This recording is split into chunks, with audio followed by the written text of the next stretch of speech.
मनुष्य की आत्मा, मनुष्य के प्राण निरंतर ही परमात्मा को पाने के लिए आतुर हैं।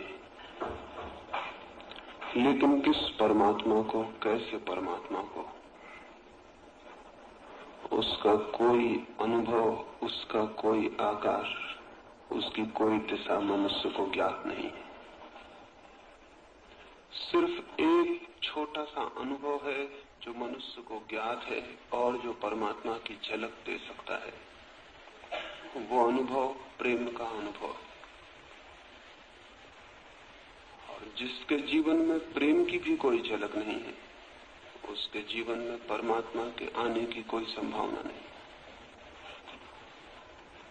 न तो प्रार्थनाएं परमात्मा तक पहुंचा सकती हैं, न धर्म शास्त्र पहुंचा सकते हैं, न मंदिर मस्जिद पहुंचा सकते हैं, न कोई संगठन हिंदू और मुसलमानों के और ईसाइयों और पारसियों के पहुंचा सकते हैं। एक ही बात परमात्मा तक पहुंचा सकती है और वो ये है कि प्राणों में प्रेम की ज्योति का जन्म हो जाए। मंदिर और मस्जिद तो प्रेम की ज्योति को बुझाने का काम करते रहे।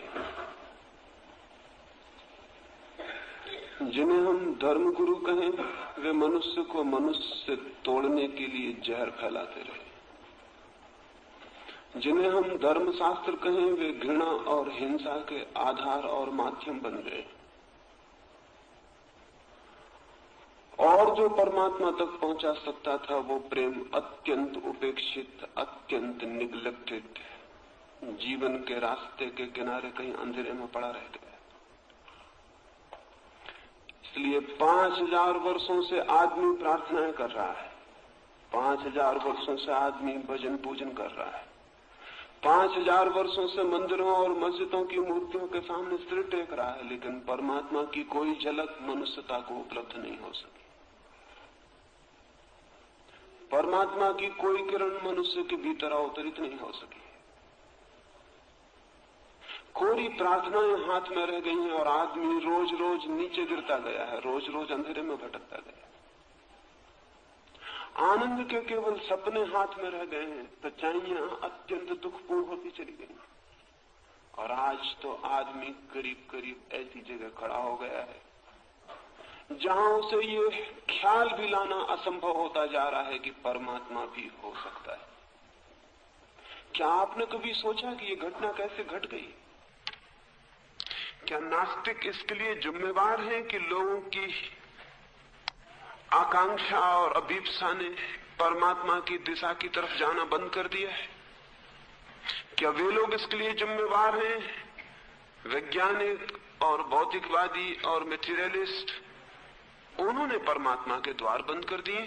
नहीं, परमात्मा के द्वार इसलिए बंद हो गए हैं कि परमात्मा का एक ही द्वार था, प्रेम, और वो प्रेम की तरफ हमारा कोई ध्यान ही नहीं रहा है।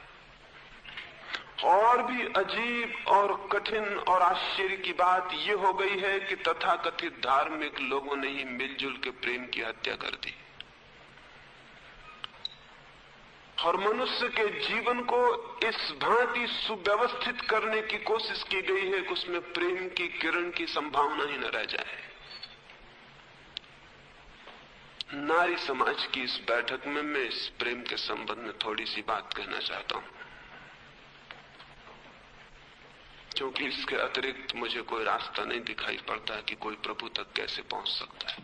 और इतने लोग जो वंचित हो गए हैं प्रभु तक पहुंचने से, वो इसीलिए कि वो प्रेम तक पहुंचने से ही वंचित हो गए। समाज की पूरी व्यवस्था अब प्रेम की व्यवस्था है।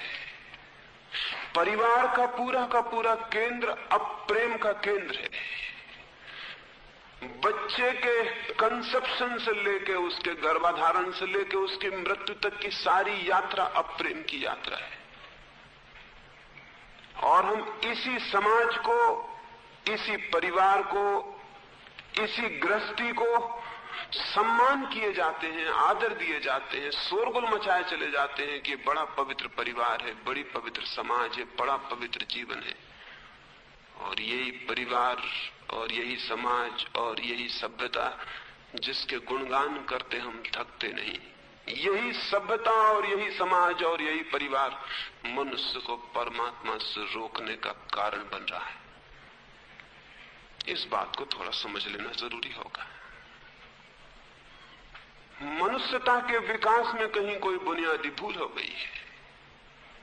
ये सवाल नहीं है कि एक आध आदमी ईश्वर को पाले, कोई कृष्ण, कोई राम, कोई बुद्ध, कोई क्राइस्ट ईश्वर को उपलब्ध हो जाए, ये कोई सवाल नहीं है। अरबों खरबों लोगों में अगर एक आदमी के जीवन में ज्योति उतर आती हो तो ये कोई विचार करने की बात भी नहीं है, इस पर कोई हिसाब रखने की भी जरूरत नहीं है। एक माली एक बगीचा लगाया, उसमें 10 करोड़ पौधे लगाए और एक फूल में एक छोटा सा फूल आ जाए एक पौधे में, तो उस माली की प्रशंसा करने कौन जाएगा? कौन कहेगा कि माली तू बहुत कुशल है, तूने जो बगीचा लगाया बहुत अद्भुत है, देख 10 करोड़ वृक्षों में एक फूल खिल गया है। हम कहेंगे कि ये माली की कुशलता का सबूत नहीं है ये फूल खिल जाना, माली की भूल चूक से खिल गया होगा, क्योंकि बाकी सारे पेड़ खबर दे रहे हैं कि माली कितना कुशल है। ये इंस्पाइट, ये माली के बावजूद खिल गया होगा फूल। माली कोशिश की होगी कि न खिल पाए, क्योंकि सारे पौधे तो खबर दे रहे हैं कि माली के फूल कैसे खिले हुए हैं। अरबों लोगों के बीच कभी एक आध आदमी के जीवन में ज्योति जल जाती है और हम उसी का शोरगुल मचाते रहते हैं हजारों साल तक, उसी की पूजा करते रहते हैं, उसी के मंदिर बनाते रहते हैं, उसी का गुणगान करते रहते हैं। अब तक हम रामलीला कर रहे हैं, अब तक बुद्ध की जयंती मना रहे हैं, अब तक महावीर की पूजा कर रहे हैं, अब तक क्राइस्ट के सामने घुटने टेक के बैठे हुए हैं। ये किस बात का सबूत है? ये इस बात का सबूत है कि 5000 साल में 5-6 आदमियों के अतिरिक्त आदमियत के जीवन में परमात्मा का कोई संपर्क नहीं हो सका है। नहीं तो कभी का हम भूल गए होते राम को, कभी के हम भूल गए होते बुद्ध को, कभी का हम भूल गए होते महावीर को। महावीर को हुए 2500 साल हो गए। 2500 साल में कोई आदमी नहीं हुआ कि महावीर को हम भूल सकते। महावीर को याद रखना पड़ा, वो एक फूल खिला था, वो अब तक हमें याद रखना पड़ा। ये कोई गौरव की बात नहीं है कि हम तो अब तक स्मृति है बुद्ध की, महावीर की, कृष्ण की, राम की, मोहम्मद की या क्राइस्ट की या जुरुस्तर की। ये इस बात का सबूत है कि आदमी होते ही नहीं कि उनको हम बुला सके। बस 2-4 इने गिने नाम अटके रह गए हैं मनुष्य जाति की स्मृति में, और उन नामों के पास भी हमने क्या किया है सिवाय उपद्रव के, हिंसा के। और उनकी पूजा करने वाले लोगों ने क्या किया है सिवाय आदमी के जीवन को नरक बनाने के, और क्या किया है? मस्जिदों मंदिर के पुजारियों ने और पूजकों ने जमीन पर जितनी हत्या की है और जितना खून बहाया है और जीवन को जितना ऐद किया है उतना किसी ने भी नहीं किया है। जरूर कहीं कोई बुनियादी भूल हो गई, नहीं तो इतने पौधे लगे और फूल ना आए, ये बड़े आश्चर्य की बात है। कहां भूल हो गई? मेरी दृष्टि में मनुष्य के जीवन का केंद्र ही अब तक प्रेम नहीं बनाया जा सका, इसलिए भूल हो गई। और वो प्रेम बनेगा भी नहीं, क्योंकि जिन चीजों के कारण वो प्रेम जीवन का केंद्र नहीं बन रहा है, हम उन्हीं चीजों का शोरगुल मचा रहे हैं, आदर कर रहे हैं, सम्मान कर रहे हैं, तो कैसे होगा? मनुष्य की जन्म से लेकर मृत्यु तक की यात्रा ही गलत हो गई है। इस पर पुनर्विचार करना जरूरी है, अन्यथा सिर्फ हम कामनाएं कर सकते हैं और कुछ भी उपलब्ध नहीं हो सकता है। क्या गलत हो गया है? क्या आपको कभी ये बात ख्याल में आई कि आपका परिवार प्रेम का शत्रु है? क्या आपको कभी ये बात ख्याल में आई आपका समाज प्रेम का शत्रु है? क्या आपको ये बात कभी ख्याल में आई कि मनु से लेकर आज तक के सभी नीतिकार प्रेम के विरोधी हैं? जीवन का केंद्र है परिवार, और परिवार विवाह पर खड़ा किया गया है, जबकि परिवार प्रेम पर खड़ा होना चाहिए था। भूल हो गई, आदमी के सारे पारिवारिक विकास की बुनियादी भूल हो गई। परिवार निर्मित होना चाहिए प्रेम के केंद्र पर, और परिवार निर्मित किया जाता है विवाह के केंद्र पर। इससे तो झूठी और मिथ्या बात नहीं हो सकती। प्रेम और विवाह का क्या संबंध है? प्रेम से तो विवाह निकल सकता है, लेकिन विवाह से प्रेम नहीं निकलता और नहीं निकल सकता है। इस बात को थोड़ा समझ लें तो हम आगे बढ़ सके। प्रेम परमात्मा की व्यवस्था है और विवाह आदमी की व्यवस्था है। विवाह सामाजिक संस्था है, प्रेम प्रकृति का दान है।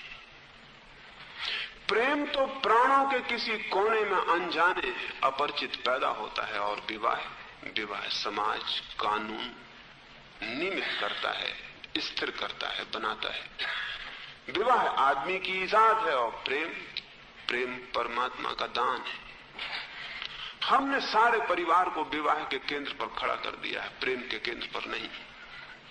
हमने ये मान रखा है कि विवाह कर देने से दो व्यक्ति प्रेम की दुनिया में उतर जाएंगे।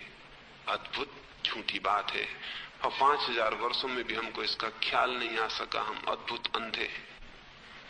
दो आदमियों को साथ बांध देने से प्रेम के पैदा हो जाने की कोई जरूरत नहीं है, कोई अनिवार्यता नहीं है। बल्कि सच्चाई यह है कि जो लोग बंधा हुआ अनुभव करते हैं वे आपस में प्रेम कभी भी नहीं कर सकते। प्रेम का जन्म होता है स्वतंत्रता में। प्रेम का जन्म होता है स्वतंत्रता की भूमि में, जहां कोई बंधन नहीं है, जहां कोई जबरदस्ती नहीं है, जहां कोई कानून नहीं है। प्रेम तो व्यक्ति का अपना आत्मदान है, बंधन नहीं, जबरदस्ती नहीं, उसके पीछे कोई कानून नहीं, कोई नियम नहीं। लेकिन हमने आज तक की मनुष्यता की सभ्यता को सारी दुनिया में प्रेम से वंचित कर दिया। शुरू किरण जो प्रेम की पैदा होती है स्त्री या पुरुष के मन में, युवक और युवती के मन में, उस पहली किरण की हम गला घोंट के हत्या कर देते हैं।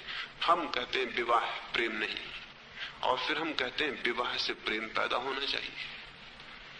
फिर जो प्रेम पैदा होता है वो बिल्कुल पैदा किया होता है, कल्टीवेटेड होता है, कोशिश से लाया गया होता है। वो प्रेम वास्तविक नहीं होता, वो प्रेम स्पॉन्टेनियस नहीं होता, वो प्रेम प्राणों से सहज उठता नहीं, फैलता नहीं। और जिसे हम विवाह से उत्पन्न प्रेम कहते हैं, वो प्रेम केवल सहवास के कारण पैदा हुआ मोह होता है। प्राणों की ललक और प्राणों का आकर्षण और प्राणों की विद्युत वहां अनुपस्थित होती है।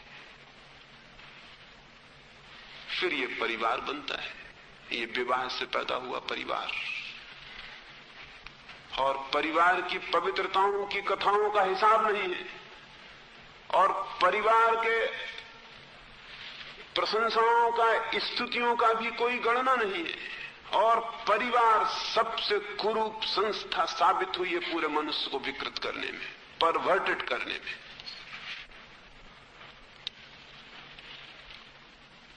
प्रेम से शून्य परिवार मनुष्य को विकृत करने में, अधार्मिक करने में, हिंसक बनाने में सबसे बड़ी संस्था साबित हुई।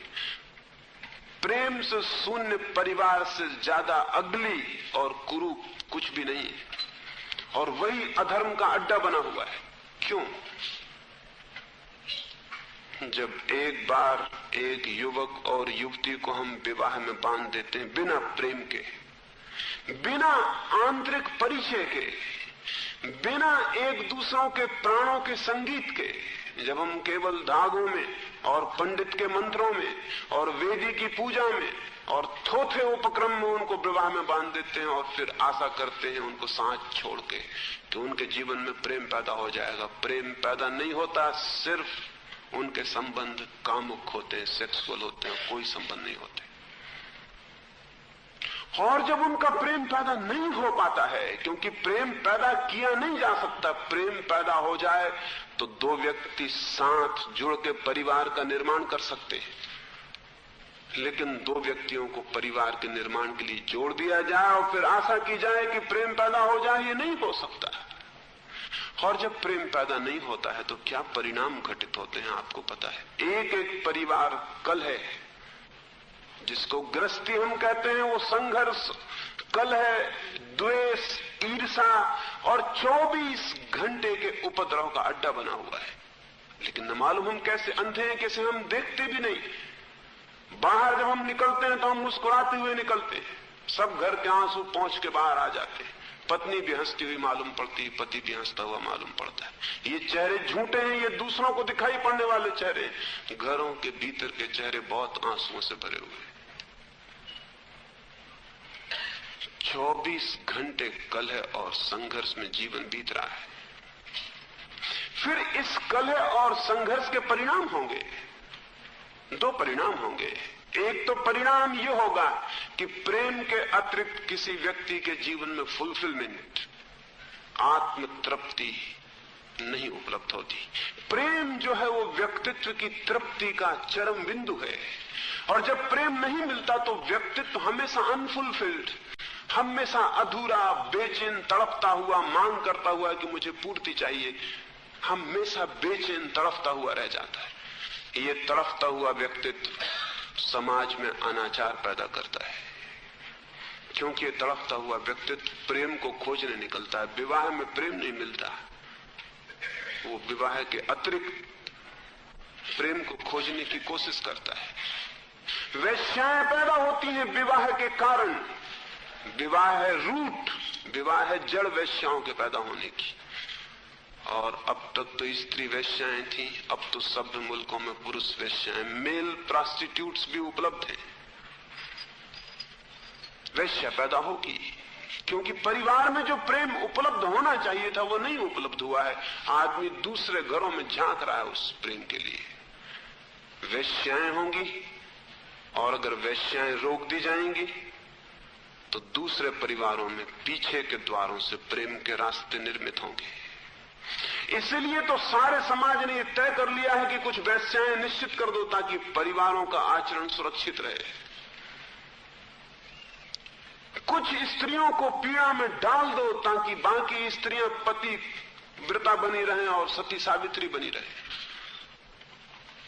लेकिन जो समाज ऐसे अनैतिक उपाय खोजता है, वेश्या जैसा अनैतिक उपाय और क्या हो सकता है, इससे ज्यादा और इमोरल क्या हो सकता है। जिस समाज को वेश्याओं जैसे अनैतिक संस्थाएं ईजाद करनी पड़ती हैं, जान लेना चाहिए कि वो पूरा समाज बुनियादी रूप से अनैतिक होगा, अन्यथा ये अनैतिक ईजादों की आवश्यकता नहीं थी। वेश्या पैदा होती है, अनाचार पैदा होता है, व्यभिचार पैदा होता है, तलाक पैदा होते हैं। नहीं तलाक होता, नहीं अनाचार होता, नहीं व्यभिचार होता तो घर एक 24 घंटे का मानसिक तनाव और एंजाइटी बन जाता है। सारी दुनिया में पागलों की संख्या बढ़ती गई है। ये पागल परिवार के भीतर पैदा होते हैं। सारी दुनिया में स्त्रियां हिस्टेरिक होती चली जा रही हैं, न्यूरोटिक होती चली जा रही हैं, विक्षिप्त उन्माद से भरती चली जा रही हैं, बेहोश होती हैं, गिरती हैं, चिल्लाती हैं, रोती हैं। पुरुष पागल होते चले जा रहे हैं। 1 घंटे में जमीन पर 1000 आत्महत्याएं हो जाती हैं। और हम चिल्लाए जा रहे हैं कि समाज हमारा बहुत महान है, ऋषि मुनियों ने इसे निर्मित किया है। और हम चिल्लाए जा रहे हैं कि बहुत सोच समझ के समाज के आधार रखे गए हैं। कैसे ऋषि मुनियों, कैसे ये आधार? अभी 1 घंटा में बोलूंगा तो इस बीच 1000 आदमी कहीं छुरा मार लेंगे, कोई ट्रेन के नीचे लेट जाएंगे, कोई जहर पी लेंगे। उन 1000 लोगों की जिंदगी कैसी होगी जो हर घंटे मरने को तैयार हो जाते हैं। और आप ये मत सोचना कि जो नहीं मरते हैं वो बहुत सुख में। कुल जमा कारण यह है कि वो मरने की हिम्मत नहीं जुटा पाते। सुख मुख का कोई भी सवाल नहीं है। कावड़ से कायर है, मरने की हिम्मत नहीं जुटा पाते तो जिए चले जाते हैं, धक्के खाए चले जाते हैं और जिए चले जाते हैं। सोचते हैं आज गलत है तो कल सब ठीक हो जाएगा, परसों सब ठीक हो जाएगा। लेकिन मस्तिष्क उनके रुग्ण होते चले जाते हैं। प्रेम के अतिरिक्त कोई आदमी कभी स्वस्थ नहीं हो सकता है। प्रेम जीवन में ना हो तो मस्तिष्क होगा रुग्ण, चिंता से भरेगा, तनाव से भरेगा। आदमी शराब पिएगा, नशे करेगा, कहीं जाके अपने को भूल जाना चाहेगा कि ये सब मैं भूल जाऊं। दुनिया में बढ़ती हुई शराब शराबियों के कारण नहीं है, परिवार उस हालत में ला दिया है लोगों को कि बिना बेहोश हुए थोड़ी देर के लिए भी राहत मिलना मुश्किल हो गई है। तो लोग शराब पीते चले जाएंगे, लोग बेहोश पड़े रहेंगे, लोग हत्या करेंगे, लोग पागल हो जाएंगे।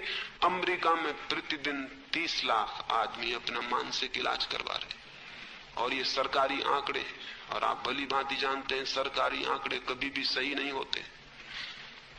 30 लाख सरकार कहती है तो कितने लोग इलाज करा रहे होंगे ये कहना मुश्किल है। और जो अमेरिका की हालत है वो सारी दुनिया की हालत है। आधुनिक युग के मनस्तत्वविद ये कहते हैं कि करीब करीब 4 आदमियों में 3 आदमी एबनॉर्मल हो गए, 4 आदमियों में 3 आदमी रुग्ण हो गए हैं, स्वस्थ नहीं है। तो जिस समाज में 4 आदमियों में 3 आदमी मानसिक रूप से रुग्ण हो जाते हो, उस समाज की फाउंडेशंस को, उसकी बुनियादों को फिर से सोच लेना जरूरी है।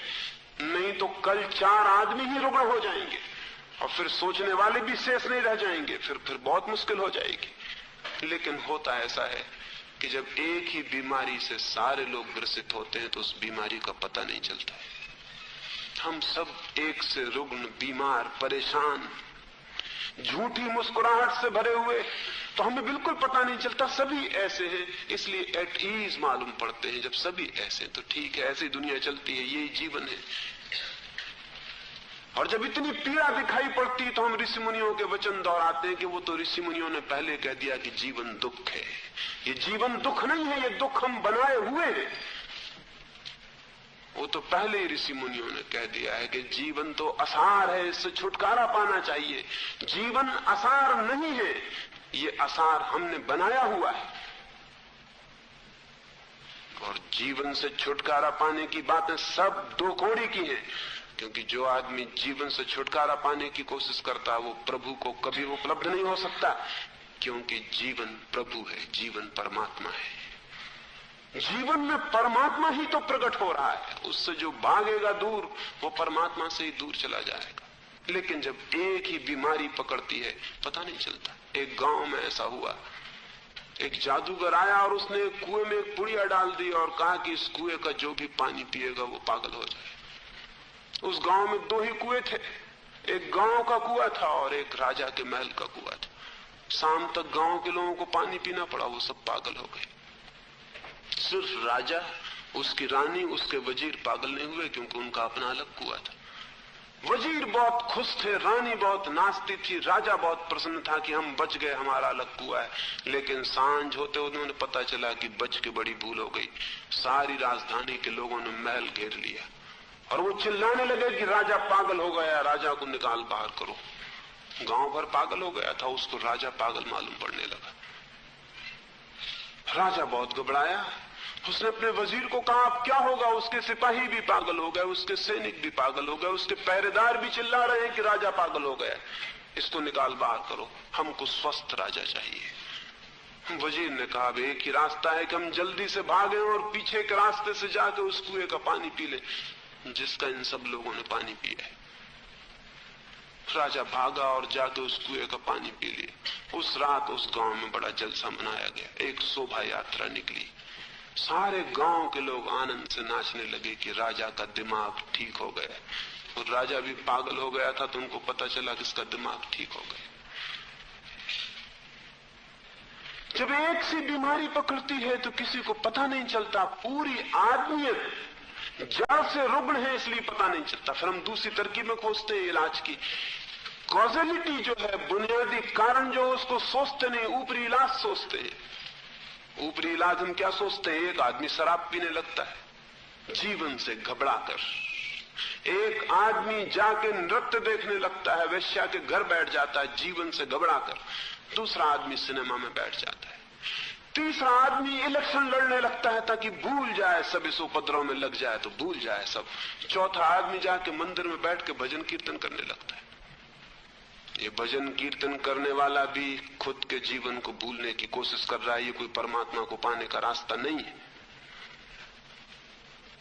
परमात्मा तो जीवन में प्रवेश से उपलब्ध होता है, जीवन से भागने से नहीं। ये सब एस्केप है कि एक आदमी मंदिर में भजन कीर्तन कर रहा है, हिलडुल रहा है, हम कह रहे हैं भक्त जी बहुत आनंदित हो रहे हैं। भक्त जी आनंदित नहीं हो रहे हैं, भक्त जी किसी दुख से भागे हुए हैं, उसको भुलाने की कोशिश कर रहे हैं। शराब का ही ये दूसरा रूप है, ये स्पिरिचुअल इंटॉक्सिकेशन है। ये अध्यात्म के नाम से नई शराबें जो सारी दुनिया में चलती हैं। इन लोगों ने जीवन से भाग भाग के जिंदगी को बदला नहीं। आज तक जिंदगी वैसी की वैसी दुख से भरी हुई है, और जब भी कोई दुखी हो जाता है वो भी इनके पीछे चला जाता है कि हमको भी गुरु मंत्र दे दें, हमारा कान भी फूंक दें कि हम भी इसी तरह सुखी हो जाएं जैसे आप हो गए हो। लेकिन वो जिंदगी क्यों दुख पैदा कर रही है, इसको देखने के लिए, इसके विज्ञान को खोजने के लिए कोई भी जाता नहीं है। मेरी दृष्टि में जहां से शुरुआत होती है जीवन की, वहीं कुछ गड़बड़ हो गई है। और वो गड़बड़ ये हो गई है कि हमने मनुष्य जाति को प्रेम की जगह विवाह से थोप दिया है। फिर विवाह होगा और ये सारे रूप पैदा होंगे।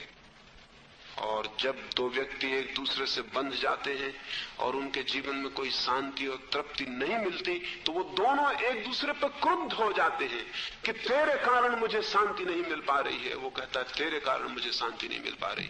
वो एक दूसरे को सताना शुरू करते हैं, परेशान करना शुरू करते हैं, हैरान करना शुरू करते हैं।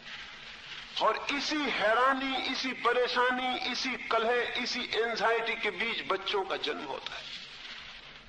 ये बच्चे पैदाइश से ही परवर्टेड हो जाते हैं, विकृत हो जाते हैं। मेरी समझ में, मेरी दृष्टि में, किसी दिन जब मनुष्य जाति आदमी के पूरे विज्ञान पर, आदमी की तो पूरी साइंस भी खड़ी नहीं हो सकी कि आदमी कैसा स्वस्थ और शांत हो, भजन कीर्तन के विज्ञान नहीं है। जिस दिन आदमी पूरी तरह आदमी के विज्ञान को विकसित करेगा, तो शायद आपको पता लगे कि दुनिया में बुद्ध, कृष्ण और क्राइस्ट जैसे लोग शायद इसीलिए पैदा हो सके कि उनके माँ बाप ने जिस क्षण में संभोग किया था, उनके माँ बाप अपूर्व प्रेम से संयुक्त हुए थे। वो प्रेम के क्षण में कंसेप्शन हुआ था। ये किसी दिन, जिस दिन जनन विज्ञान पूरा विकसित होगा, उस दिन शायद ये हमको पता चलेगा कि जो दुनिया में थोड़े से अद्भुत लोग हुए हैं, शांत, आनंदित, प्रभु को उपलब्ध, वे ही लोग हैं जिनका पहला अणु प्रेम की दीक्षा से उत्पन्न हुआ था, जिनका पहला जीवन अणु प्रेम में सरोबोर पैदा हुआ था। पति और पत्नी कलह से भरे हुए हैं, क्रोध से, ईर्ष्या से, एक दूसरे के प्रति संघर्ष से, अहंकार से, एक दूसरे की छाती पर चढ़े हुए पजस कर रहे हैं, एक दूसरे के मालिक बनना चाह रहे हैं, एक दूसरे को डोमिनेट करना चाह रहे हैं। इसी बीच उनके बच्चे पैदा हो रहे हैं।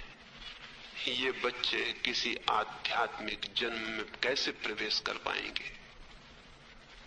मैंने सुना है एक घर में एक माँ अपने बेटे, छोटे बेटे और अपनी छोटी बेटी को, वो दोनों बेटे और बेटी बाहर मैदान में लड़ रहे थे, एक दूसरे को घूंसेबाजी कर रहे थे। उस माँ ने उनसे कहा कि अरे ये क्या करते हो, कितनी बार मैंने समझाया है कि लड़ो मत करे, आपस में लड़ो मत। उस लड़की ने कहा mummy we are not fighting, we are playing mummy and daddy. हम लड़ नहीं रहे, हम तो मम्मी डैडी का खेल कर रहे हैं। हम लड़ नहीं रहे हैं, हम तो मम्मी डैडी का खेल दोहरा रहे हैं। जो घर में रोज हो रहा है वो हम दोहरा रहे हैं। ये खेल जन्म के क्षण से शुरू हो जाता है। इस संबंध में दो चार बातें समझ लेनी बहुत जरूरी है। पहली बात, मेरी दृष्टि में जब एक स्त्री और पुरुष परिपूर्ण प्रेम के आधार पर मिलते हैं, उनका संभोग होता, उनका मिलन होता है, तो उस परिपूर्ण प्रेम के तल पर उनके शरीर ही नहीं मिलते हैं, उनका मनस भी मिलता है, उनकी आत्मा भी मिलती है। वे एक लयपूर्ण संगीत में डूब जाते हैं, वे दोनों विलीन हो जाते हैं और शायद परमात्मा ही शेष रह जाता उस क्षण में। और उस क्षण जिस बच्चे का गर्भाधान होता है, वो बच्चा परमात्मा को उपलब्ध हो सकता है, क्योंकि प्रेम के क्षण का पहला कदम उसके जीवन में उठा लिया गया। लेकिन जो माँ बाप, जो पति और पत्नी आपस में द्वेष से भरे हैं, घृणा से भरे हैं, क्रोध से भरे हैं, कलह से भरे हैं, वे भी मिलते हैं लेकिन उनके शरीर ही मिलते हैं, उनके आत्मा और प्राण नहीं मिलते। और उनके शरीर के ऊपरी मिलन से जो बच्चे पैदा होते हैं वो अगर मटेरियलिस्ट पैदा होते हो, शरीरवादी पैदा होते हो, सेक्सुअल पैदा होते हो, बीमार और रुग्ण पैदा होते हो, उनके जीवन में अगर कोई आत्मा की प्यास पैदा ना होती हो, तो दोष मत देना उन बच्चों पर। बहुत दिया जा चुका ये दोष देना उन माँ बाप पर जिनकी छवि लेकर वो जन्मते हैं और जिनके सब अपराध और जिनकी सब बीमारियां लेके जन्मते हैं और जिनका सब क्रोध और घृणा लेके जन्मते हैं। जन्म के साथ ही उनका पौधा विकृत हो जाता है, परवर्षण शुरू हो जाता है। फिर इनको पिलाओ गीता, इनको समझाओ कुरान, इनसे कहो कि प्रार्थना करो, सब झूठी हो जाती हैं, क्योंकि प्रेम का बीज ही शुरू नहीं हो सका तो प्रार्थना कैसे शुरू हो सकती है। जब एक स्त्री और पुरुष परिपूर्ण प्रेम और आनंद में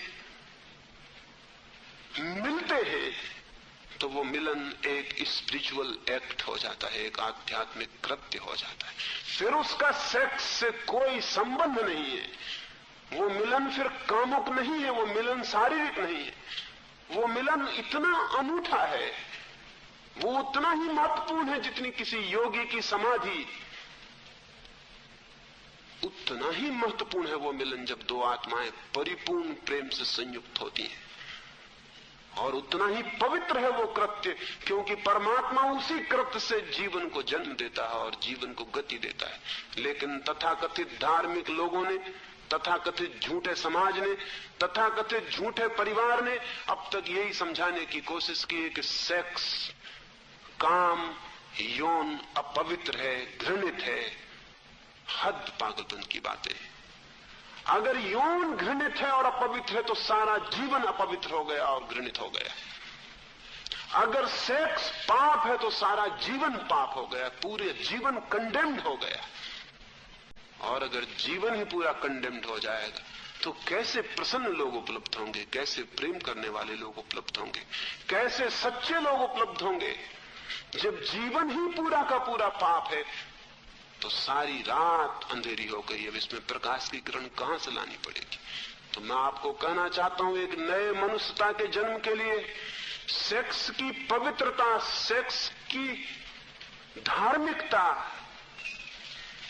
स्वीकार करनी अत्यंत आवश्यक है, क्योंकि जीवन उससे जन्मता है। परमात्मा उसी कृत्य से जीवन को जन्माता है, और परमात्मा ने जिसको जीवन का शुरुआत बनाया है वो पाप नहीं हो सकता, लेकिन आदमी ने उसे पाप कर दिया है।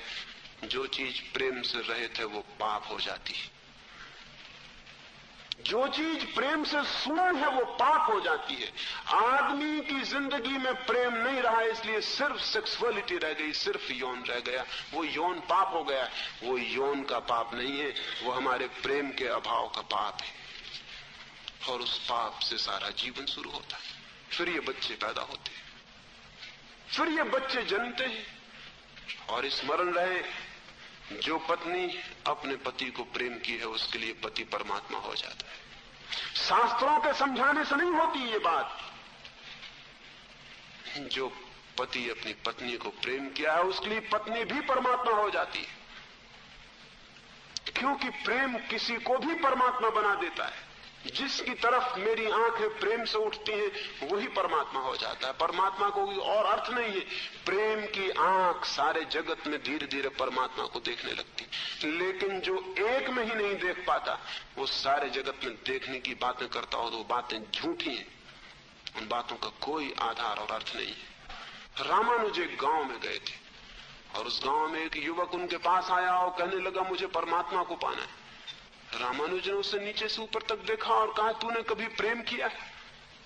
वो युवक कहने लगा प्रेम, ऐसी सांसारिक बातों से मैं हमेशा दूर रहा हूं, मैंने कभी कोई प्रेम नहीं किया, मुझे तो परमात्मा को पाना है। रामानुज ने कहा थोड़ा सोच के देख, कभी किसी को प्रेम किया हो, किसी को भी? उसने कहा आप क्यों प्रेम की बातें कर रहे हैं? मैंने कभी किसी को प्रेम नहीं किया, मुझे तो परमात्मा को पाने का रास्ता बताइए। रामानुज की आंखों में आंसू आ गए और उन्होंने कहा मेरे बेटे, तू किसी और के पास जा, मैं तुझे परमात्मा का रास्ता न बता सकूंगा। क्योंकि जिसने कभी एक को भी प्रेम नहीं किया उसके जीवन में परमात्मा की कोई शुरुआत ही नहीं हो सकती। क्योंकि प्रेम के ही क्षण में पहली दफा कोई व्यक्ति परमात्मा हो जाता है। वो पहली झलक है प्रभु की, फिर उसी झलक को आदमी बढ़ाता है, बढ़ाता है, बढ़ाता है। एक दिन वो झलक पूरी हो जाती, सारा जगत उसी रूप में रूपांतरित हो जाता है। लेकिन जिसने पानी की बूंद नहीं देखी वो कहता है मुझे सागर चाहिए। वो कहता है पानी की बूंद को मुझसे कोई मतलब नहीं, पानी की बूंद का मैं क्या करूंगा, मुझे तो सागर चाहिए। उससे हम कहेंगे कि तूने पानी की बूंद भी नहीं देखी, पानी की बूंद भी नहीं पा सका और सागर पाने चल पड़ा है, तो तू पागल है। क्योंकि सागर क्या है? पानी की अनंत बूंदों का जोड़ है। परमात्मा क्या है? प्रेम की अनंत बूंदों का जोड़ है। तो प्रेम की एक बूंद अगर निंदित है तो हो गया पूरा परमात्मा निंदित। फिर हमारे झूठे परमात्मा खड़े होंगे, मूर्तियां खड़ी होंगी, पूजा पाठ होगा, सब बकवास होगी, लेकिन हमारे प्राणों का कोई अंतर संबंध उससे नहीं हो सकता। लेकिन और ये भी ध्यान में रख लेना जरूरी है कि जब कोई स्त्री अपने पति को प्रेम करती है, अपने प्रेमी को प्रेम करती है और प्रेम के कारण उससे बंधती है, समाज के कारण नहीं, उनका विवाह है, उनका सहवास प्रेम से निकलता है, तो ही वो मां बन पाती है। ठीक अर्थों में बच्चे पैदा कर लेने से कोई मां नहीं बनता। मां बनने का अर्थ बच्चे पैदा करना नहीं, बच्चे पैदा कर लेने से कोई मां नहीं बन जाता। मां तो कोई तभी बनती है स्त्री, और पिता तभी कोई पुरुष बनता है जब उन्होंने एक दूसरे को प्रेम किया हो। जब पत्नी अपने पति को प्रेम करती है, अपने प्रेमी को, तो बच्चे उसे अपने पति का पुनर्जन्म मालूम पड़ते हैं। वो रिबर्थ है उसके प्रेमी की, वो फिर वही शक्लें हैं, फिर वही रूप है, फिर वही निर्दोष आंखें हैं। जो उसके पति में छिपा था वो फिर प्रकट हुआ है।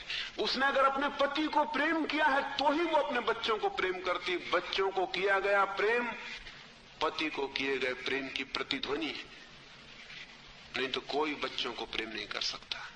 मां बच्चों को प्रेम नहीं कर सकती जब तक उसने अपने पति को न चाहा हो पूरे प्राणों से, क्योंकि वो बच्चे उसके पति की प्रतिकृतियां हैं, वो उसकी प्रतिध्वनियां हैं, वो उसकी इकोज है।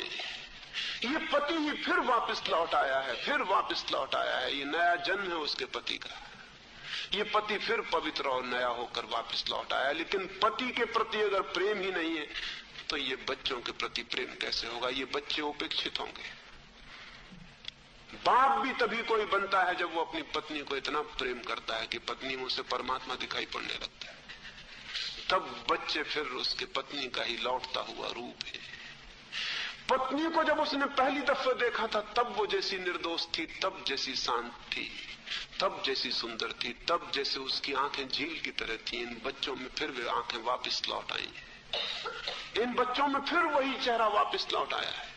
ये बच्चे फिर उसी छवि को नया करके आ गए, जैसे पिछले वसंत में पौधे खिले थे, पिछले वसंत में पत्ते आए थे पौधों पर, फिर साल बीत गया, पुराने पत्ते गिर गए हैं, फिर नई कोंपने निकल आई, फिर नए पत्तों से वृक्ष भर गए, फिर लौट आया बसंत, फिर सब नया हो गया है।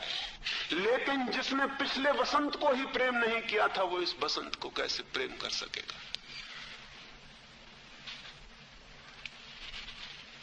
जीवन निरंतर लौट रहा है, निरंतर जीवन का पुनर्जन्म चल रहा है, रोज नया होता चला जाता है, पुराने पत्ते गिर जाते, नए आ जाते। जीवन की ये सतत सृजनात्मकता, ये क्रिएटिविटी ही तो परमात्मा है, यही तो प्रभु है। जो इसको पहचानेगा वही तो उसे पहचानेगा। लेकिन न मां बच्चों को प्रेम कर पाती, न पिता बच्चों को प्रेम कर पाता। और जब मां और बाप बच्चों को प्रेम नहीं कर पाते तो बच्चे जन्म से ही पागल होने के रास्ते पर संलग्न हो जाते। उनको दूध मिलता है, कपड़े मिलते हैं, मकान मिलते हैं, लेकिन प्रेम नहीं मिलता। और प्रेम के बिना उनको परमात्मा नहीं मिल सकता और सब मिल सकता है। अभी रूस का एक वैज्ञानिक बंदरों के ऊपर कुछ प्रयोग करता था। उसने कुछ नकली बंदरियां बनाई, झूठी मदर्स बनाई, नकली बिजली के यंत्र, हाथ पैर उनके बिजली के, तारों का उनका ढांचा। जो बंदर पैदा हुए उनको नकली माताओं के पास, तो नकली माताओं से चिपक गए। वो पहले दिन के बच्चे, उनको कुछ पता नहीं कि कौन असली है कौन नकली। वो नकली माँ के पास ले गए, उनको पैदा होते से वो जाके उसकी छाती से चिपक गए। नकली दूध है, वो दूध उनके मुंह में जा रहा है, वो पी लेते हैं दूध, वो चिपके रहते हैं। वो बंदरियां नकली, वो हिलती रहती, बच्चे समझते हैं कि माँ हिल हिल के उनको झुला रही। ऐसे 20 बंदर के बच्चों को नकली माँ के पास पाला गया, उनको अच्छा दूध दिया गया, माँ ने उनको पूरी तरह हिलाया डुलाया, माँ कूदती है फांदती सब करती है। वो बच्चे स्वस्थ दिखाई पड़ते थे, फिर वो बड़े भी हो गए, लेकिन वो सब बंदर पागल निकले, वो सब पागल हो गए, वो सब एबनॉर्मल साबित हुए। उनको दूध मिला, उनका शरीर ठीक हो गया, सब ठीक था, लेकिन उनका विक्षिप्त व्यवहार हो गया। वैज्ञानिक बड़े हैरान हुए कि इनको क्या हुआ, इनको सब तो मिला, फिर ये विक्षिप्त कैसे हो गए।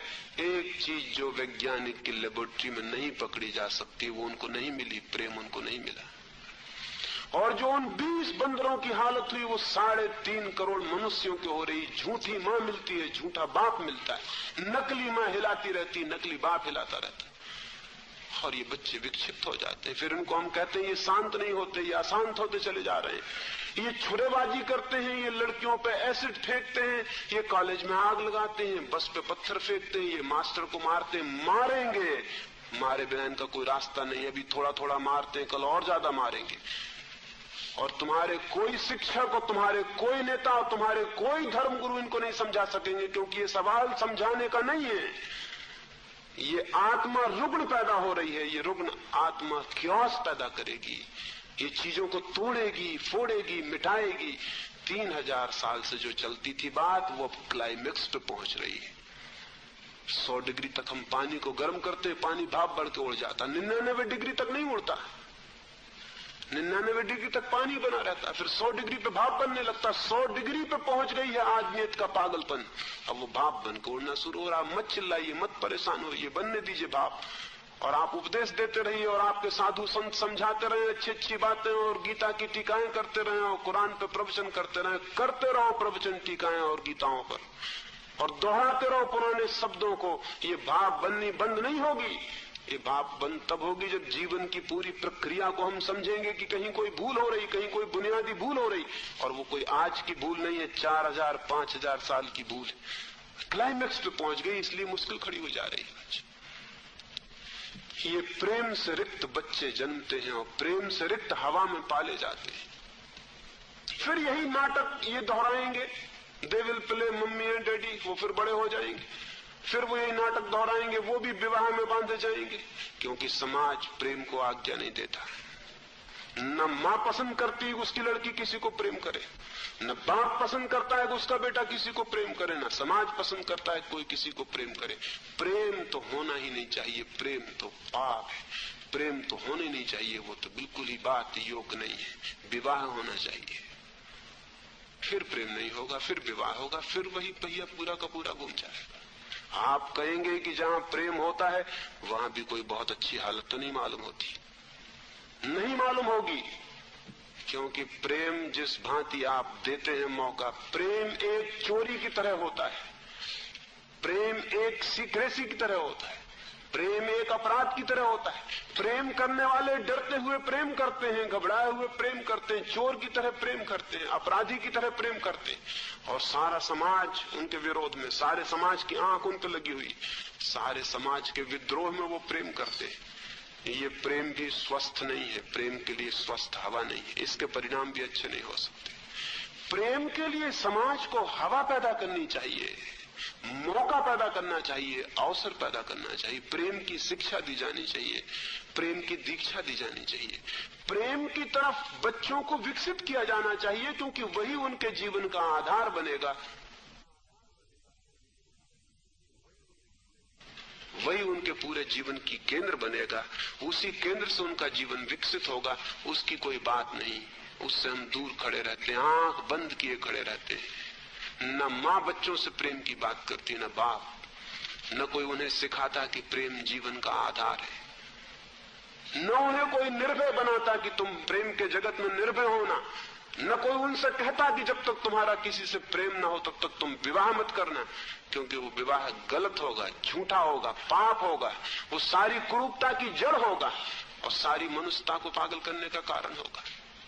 तो एक बात आपसे कहना चाहता हूं, अगर मनुष्य जाति को परमात्मा के निकट लाना है तो पहला काम परमात्मा की बात मत करिए, मनुष्य जाति को प्रेम के निकट ले आइए। जरूर जोखिम के काम है, न मालूम कितने खतरे हो सकते हैं, समाज की बनी बनाई व्यवस्था में न मालूम कितने परिवर्तन करने पड़ सकते, लेकिन मत करिए परिवर्तन, तो ये समाज अपने ही हाथ मौत के किनारे पहुंच गया, ये मर जाएगा, ये बच नहीं सकता। प्रेम से रिक्त लोग ही युद्धों को पैदा करते हैं, प्रेम से रिक्त लोग ही अपराधी बनते हैं, प्रेम से रिक्तता ही क्रिमिनलिटी की जड़ है और सारे दुनिया में अपराधी फैलते चले जाते हैं। जैसा मैंने आपसे कहा, जैसा मैंने ये कहा कि अगर किसी दिन जनन विज्ञान पूरा विकसित होगा तो हम शायद पता लगा पाए कि कृष्ण का जन्म किन स्थितियों में हुआ, किस हार्मनी में कृष्ण के माँ बाप ने किस प्रेम के क्षण में कंसेप्शन लिया इस बच्चे को, किस प्रेम के क्षण में ये बच्चा अवतरित हुआ। तो शायद हमें दूसरी तरफ ये भी पता चल जाए कि हिटलर किस अप्रेम के क्षण में पैदा हुआ होगा, मुसोलिनी किस क्षण में पैदा हुआ होगा, तैमूर लंग चंगेज खान किस अवसर पर पैदा हुए होंगे। हो सकता है ये पता चले कि चंगेज खान दो संघर्ष, घृणा और क्रोध से भरे माँ बाप से पैदा हुआ, जिंदगी भर फिर वो क्रोध से भरा हुआ है, वो जो ओरिजिनल मोमेंटम है क्रोध का वो उसको जिंदगी भर दौड़ाए चला जा रहा है। चंगेज खान जिस गांव में गया लाखों लोगों को कटवा दिया, तैमूर लंग जिस राजधानी में गया 10,000 बच्चों की गर्दनें कटवा देता, भालों में छिदवा देता, जुलूस निकलता तो 10,000 बच्चों की गर्दनें लटकी हुई हैं भालों के ऊपर, पीछे तैमूर लंग जा रहा है। लोग पूछते ये तुम क्या करते हो, तो तैमूर लंग कहता ताकि लोग याद रखें कि तैमूर कभी इस नगरी में आया था। इस पागल को कोई याद रखवाने की और कोई बात याद नहीं पड़ती थी। हिटलर ने जर्मनी में 60 लाख यहूदियों की हत्या की, 500 यहूदी रोज मारता रहा, रोज मारता रहा। स्टालिन ने रूस में 60 लाख लोगों की हत्या की। जरूर इनके जन्म के साथ कोई गड़बड़ हो गई, जरूर ये जन्म के साथ ही पागल पैदा हुए, न्यूरोसिस इनके जन्म साथ इनके खून में आई और फिर वो इनको फैलाती चली गई। और पागलों में बड़ी ताकत होती है और पागल कब्जा कर लेते हैं और पागल दौड़ के हावी हो जाते हैं धन पर, पद पर, यश पर और सारी दुनिया को विकृत करते हैं। पागल ताकतवर होता है। ये जो पागलों ने दुनिया बनाई है, ये दुनिया तीसरे महायुद्ध के करीब आ गई, सारी दुनिया मरेगी। पहले महायुद्ध में 3.5 करोड़ लोगों की हत्या की गई, दूसरे महायुद्ध में 7.5 करोड़ लोगों की हत्या की गई। अब तीसरे में कितनी की जाएगी? मैंने सुना है आइंस्टीन जब मर के भगवान के घर पहुंच गया तो भगवान ने आइंस्टीन से पूछा कि मैं बहुत घबराया हुआ हूं, तीसरे महायुद्ध के संबंध में कुछ बताओ, क्या होगा? आइंस्टीन ने कहा तीसरे के बाबत कहना मुश्किल है, मैं चौथे के संबंध में कुछ जरूर बता सकता हूं। हाँ, भगवान ने कहा तीसरे के बाबत नहीं बता सकते, चौथे के बाबत कैसे बताओगे? आइंस्टीन ने कहा एक बात बता सकता हूं चौथे के बाबत कि चौथा महायुद्ध कभी नहीं होगा, क्योंकि तीसरे में सब आदमी समाप्त हो जाएंगे, चौथे की होने की कोई संभावना नहीं। और तीसरे के बाबत कुछ भी कहना मुश्किल है। 3.5 अरब पागल आदमी क्या करेंगे तीसरे महायुद्ध? कुछ नहीं कहा जा सकता क्या स्थिति होगी। प्रेम से वियुक्त मनुष्य एकमात्र दुर्घटना है। तो मैं अंत में ये बात निवेदन करना चाहता हूं, मेरी बातें बड़ी अजीब लगी होंगी क्योंकि ऋषि मुनि इस तरह की बातें करते ही नहीं। मेरी बात बहुत अजीब लगी होगी क्योंकि आपने सोचा होगा कि मैं भजन कीर्तन का कोई नुस्खा बताऊंगा। आपने सोचा होगा कि मैं कोई माला फेरने की तरकीब बताऊंगा। आपने सोचा होगा मैं कोई आपको ताबीज दे दूंगा जिसको बांध के आप परमात्मा से मिल जाएं। ऐसी कोई बात मैं आपको नहीं बता सकता हूं। ऐसे बताने वाले सब बेईमान धोखेबाज हैं। समाज को उन्हीं ने बर्बाद किया है। समाज की जिंदगी को समझने के लिए उसके मनुष्य के पूरे विज्ञान को समझना जरूरी है। परिवार को, दंपति को, समाज को, उसकी पूरी पूरी व्यवस्था को समझना जरूरी है कि कहीं क्या गड़बड़ हो रहा है। वो गड़बड़ के बाबत एक ही बात मैंने आपसे कही, जान के मैंने कही क्योंकि ये स्त्रियों की सभा थी। जान के मैंने ये कही क्योंकि स्त्रियां परिवार का, समाज का केंद्र है। उनके हाथ में बड़ी ताकत है, उनके हाथ में पूरी जिंदगी है। वे पत्नियां भी हैं, वे मां भी हैं, वे बहन भी हैं। वे एक बहुत बड़े घेरे पर उनके प्रेम का प्रभाव पड़ेगा। अगर सारी दुनिया की स्त्रियां ये तय कर लें कि हम पृथ्वी को एक प्रेम का घर बनाएंगे, झूठे विवाह का नहीं, हाँ प्रेम से विवाह निकले, वो सच्चा विवाह होगा। हम सारी दुनिया को प्रेम का एक घर बनाएंगे। कितनी ही कठिनाई होगी, मुश्किलें होंगी, अव्यवस्था होगी, उसको संभालने का हम कोई उपाय खोजेंगे, विचार करेंगे। लेकिन दुनिया से हम ये अब प्रेम का जो जाल है इसको तोड़ देंगे और प्रेम की एक दुनिया बनाएंगे, तो शायद पूरी मनुष्य जाति बच सकती है और स्वस्थ हो सकती है। और मैं आपको ये कहता हूं कि अगर सारे जगत में प्रेम के केंद्र पर परिवार बन जाए तो सुपरमैन की जो कल्पना हजारों वर्षों से रही है आदमी को महामानव की, वो नीत्शे कल्पना करता है और अरविंद कल्पना करते हैं, वो कल्पना पूरी हो सकती है। लेकिन न तो अरविंद की प्रार्थनाओं से और न नीत्शे के द्वारा पैदा किए गए फैसिज्म से।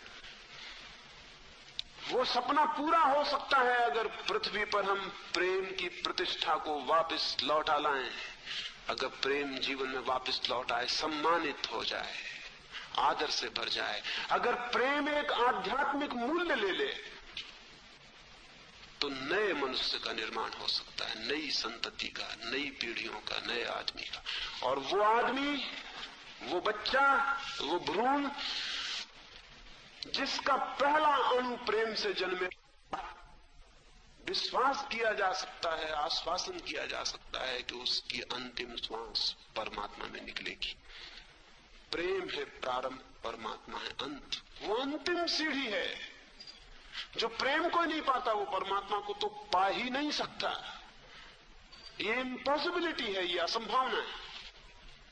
लेकिन जो प्रेम में दीक्षित हो जाता है और प्रेम में विकसित होता है और प्रेम की श्वासों में पलता है और प्रेम के फूल जिसकी श्वास श्वास बन जाते हैं और प्रेम जिसका अणु अणु बन जाता है, और जो प्रेम में बढ़ता जाता है, एक दिन वो पाता है कि प्रेम की जिस गंगा में चला था वो गंगा अब किनारे छोड़ रही है और सागर बन रही है।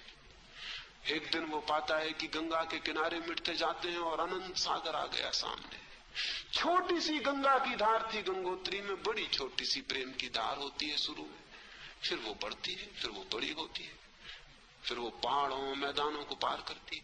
फिर एक वक्त आता है कि किनारे छूटने लगते हैं। जिस दिन प्रेम के किनारे छूट जाते हैं उसी दिन प्रेम परमात्मा बन जाता है। जब तक प्रेम के किनारे होते तब तक वो परमात्मा नहीं होता।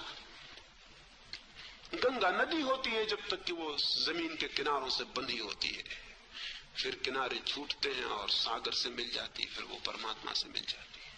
प्रेम की सरिता और परमात्मा का सागर है। लेकिन हम प्रेम की सरता ही नहीं, हम प्रेम की नदियां ही नहीं, और हम बैठे हैं हाथ पैर जोड़े और प्रार्थना कर रहे हैं कि हमको भगवान चाहिए। जो सरिता नहीं है वो सागर को कैसे पाएगा? सारी मनुष्य जाति के लिए एक पूरा आंदोलन चाहिए। पूरी मनुष्य जाति के आमूल परिवर्तन की जरूरत है। पूरा परिवार बदलने की जरूरत है। बहुत कुरूप है हमारा परिवार, वो बहुत सुंदर हो सकता है, लेकिन प्रेम के केंद्र पर पूरे समाज को बदलने की जरूरत है। और तब एक धार्मिक मनुष्यता जरूर पैदा हो सकती है। प्रेम प्रथम, परमात्मा अंतिम। और क्यों प्रेम परमात्मा पर पहुंच जाता है? क्योंकि प्रेम है बीज और परमात्मा है वृक्ष। प्रेम का बीज ही फिर फूटता है और वृक्ष बन जाता है। सारी दुनिया की स्त्रियों से मेरा कहने का ये मन होता है, और खासकर स्त्रियों से, क्योंकि पुरुष के लिए प्रेम और बहुत सी जीवन की दिशाओं में एक दिशा है, स्त्री के लिए प्रेम अकेली दिशा है।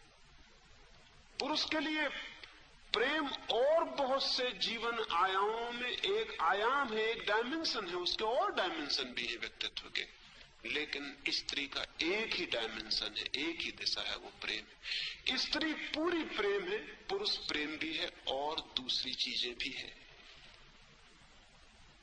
अगर स्त्री का प्रेम विकसित हो और वो समझे प्रेम की कीमिया, प्रेम की केमिस्ट्री, और बच्चों को दीक्षा दे प्रेम की शिक्षा में, और प्रेम के आकाश में उठने के लिए उनके पंखों को मजबूत करे। अभी तो हम काट देते हैं पंख, जमीन पे सर को विवाह की, प्रेम के आकाश में मत उड़ना। जरूर आकाश में उड़ना जोखिम का होता है, जमीन पे चलना जोखिम का नहीं होता, लेकिन जो जोखिम नहीं उठाते वो जमीन पर रेंगने वाले कीड़े हो जाते हैं, और जो जोखिम उठाते हैं वो दूर अनंत आकाश में उड़ने वाले बाज पक्षी सिद्ध होते हैं।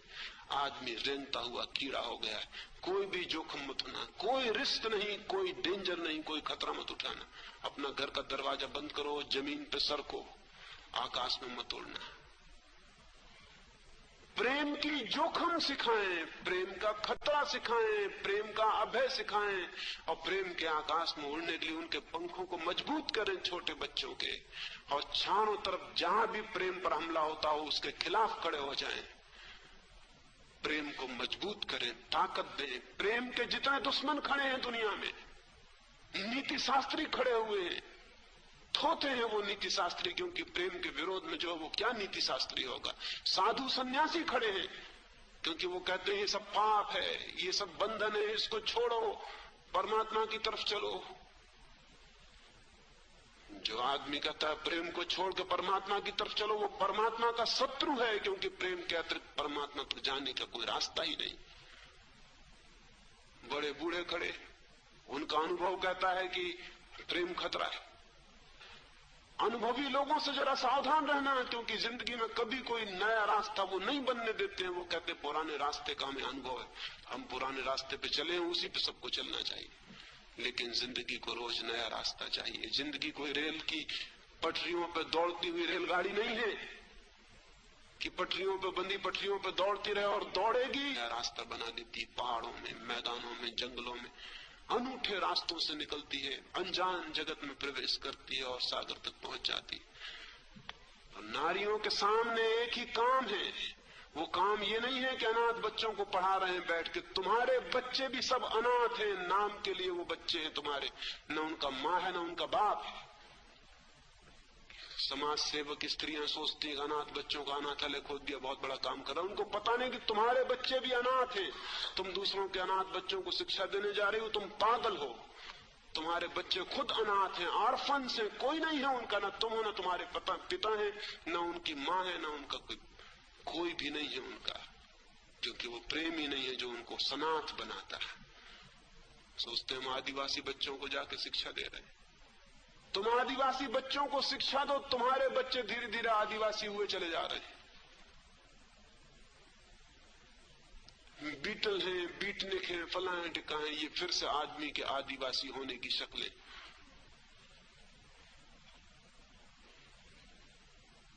तुम सोचती हो, स्त्रियां सोचती हो कि जाएं और सेवा करें और फलां करें, टिका करें। जिस समाज में प्रेम नहीं है उस समाज में सेवा कैसे हो सकती है? सेवा तो प्रेम की सुगंध है।